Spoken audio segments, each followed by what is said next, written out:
இதோடைய ரோல் என்ன அப்படின்னு கேட்டால், இதுதான் வந்து இன்வெர்ட்டர். அதாவது டிசியோட வோல்டேஜை வித் பல்ஸோட ஜென்ரேட் ஆகி இங்கே யூவிடபிள்யூ மோட்டரோ இல்லைனா கம்ப்ரஸருக்கு வந்து சப்ளை கொடுக்குது. அதாவது டிசி கம்ப்ரஸர் இல்லைனா பிஎல்டிசி மோட்ரு யூவிடபிள்யூ மோட்ரு.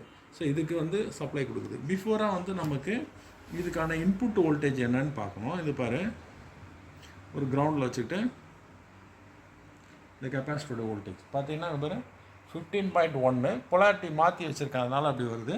இல்லைனா இது வந்து நம்ம கரெக்டாக இந்த பார்ட்டில் நெகட்டிவில் ஏதாவது ஒரு நெகட்டிவில் வச்சுக்கிட்டு இந்த கெப்பாசிட்டர் வச்சு பார்த்தீங்கன்னா தெரியும் 15.1 வோல்ட் வருது. புரியுதா? இதுக்கான இன்புட் வோல்டேஜ். பட் பல்ஸ் வந்து ஜென்ரேட் பண்ணுறது இந்த மைக்ரோ கண்ட்ரோலரில் இருந்து தான் இதுக்கு பல்ஸ் ஜென்ரேட் ஆகும். ஜென்ரேட் ஆகிற பல்ஸ் வந்து ஸோ லோ சப்ளை தான் வரும். ஸோ இந்த பல்ஸ் வந்து இதுக்கு ஜென்ரேட் ஆகும் இதோட இன்புட் பேஸில். இதை பேஸ் பண்ணி அவுட்புட் வரும். இங்கே பாரு டிசியோட ஸ்டாண்ட் பை அவுட்புட்டு இங்கே பாரு 20 வோல்ட் வருது. எல்லாமே ஈச் 20 வோல்ட்டு, மூணுமே 20 வோல்ட்டு 20 வோல்ட் இந்த ரேஞ்சில் வரும். இது வந்து சுவிட்சிங் ஆகும்போது 100 to 150 வோல்ட் வந்து ஜென்ரேட் ஆகும். ஸோ 3 ஃபேஸாக ஒர்க் ஆகும். நம்ம கொடுக்குறது சிங்கிள் இது கொடுக்குறோம், யூவிடபிள்யூ சிக்னல்ஸ் கொடுக்குறோம். இங்கே வந்து 3 ஃபேஸ் டிசி பல்ஸில் ரன் ஆகும். சரியா? ஸோ இதுதான் இதோடைய அவுட்புட். இது ஒர்க் ஆகலை ஷார்ட்டுன்னு சொன்னால் இதை கோல் செக்கில் எப்படி செக் பண்ணுறதுன்னு காமிக்கிறேன். சரியா? ரைட்.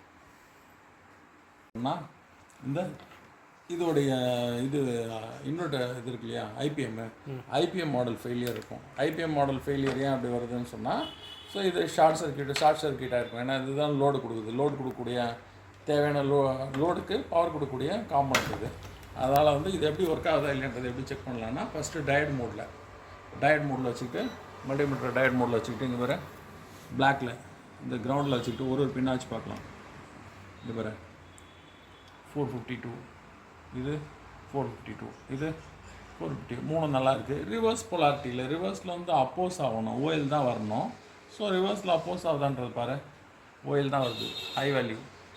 இதுலேயும் பாரு ஹை வேல்யூ. ஸோ இதுலேயும் ஹை வேல்யூ. அப்போ இந்த ஐபிஎம் மாடல் நல்லா இருக்குன்னு அர்த்தம். ஏன்னா அந்த பின் வந்து இங்கே தான் இருக்குது. ஸோ இதோடைய பவர் தான் அது. புரியுதா? இதோடைய லைன் தான். ஸோ அப்போ நல்லா இருக்குது இதோடைய பாயிண்ட்டு. ஏன்னா இதில் வந்து இந்த டிசி சப்ளை வந்து இந்த கெப்பாசிட்டரோடைய சப்ளை இது உள்ளே வரும், வரும். ஸோ பல்ஸ் இங்கே வேரி ஆகிறத பொறுத்து இந்த கரண்ட் வந்து வேரி ஆகும். ஸோ இது வந்து இன்புட்டாக இருக்கும், இது அவுட்புட்டு யூவிடபிள்யூ மோட்டருக்கு ஒர்க் ஆகும். யூவிடபிள்யூ மோட்டர், யூவிடபிள்யூ கம்ப்ரஸர் எல்லாத்துக்குமே ரன் ஆகும். சரியா? ஸோ இதுதான் இதோடைய பார்ட்டு நம்ம செக். இது மெயினாக அதிகமாக போகக்கூடிய யூசேஜ் ஃபெயிலியர் ஆகக்கூடியது இது ஃபெயிலியர் ஆகும். சரியா?